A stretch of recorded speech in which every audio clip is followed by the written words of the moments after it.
ఇక ఈ వారం కర్కాటక రాశి వారి ఫలితాలని చూస్తే గురువు ఏకాదశంలో ఉన్నాడు, శని అర్ధాష్టమం అంటే చతుర్థంలో ఉన్నాడు, రాహు పంచమంలో ఉన్నాడు, కేతు ఏకాదశంలో ఉన్నాడు.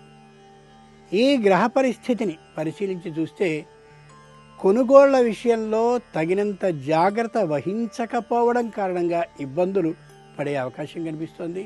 స్థలానికి సంబంధించినటువంటి మార్పు కూడా ఏర్పడే అవకాశం బాగా గోచరిస్తోంది.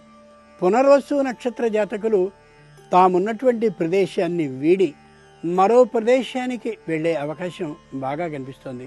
పుష్యమి నక్షత్ర జాతకులు ఏదో ఆస్తిని ఒకదాన్ని కొనుగోలు చేసి కొన్ని ముఖ్యమైనటువంటి పత్రాలు లేని కారణంగా అలా కార్యక్రమాన్ని వాయిదా వేసుకునే స్థితి కనిపిస్తోంది. ఆశ్లేష నక్షత్ర జాతకులు నమ్మి ఎవరిని మోసపోకుండా ఉండడం చాలా అవసరం. దైవపరంగా అయితే దుర్గా స్తోత్రాన్ని పఠించడం చాలా అవసరం.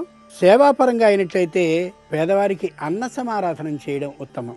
ఈ రాశివారు ఈ వారం ముఖ్యంగా ఏ స్థిరాస్తిని కొన్నా సంపూర్ణంగా కాగితాల్ని పరిశీలించుకుని తగిన భద్రతతో కొనుక్కోవడం చాలా అవసరం.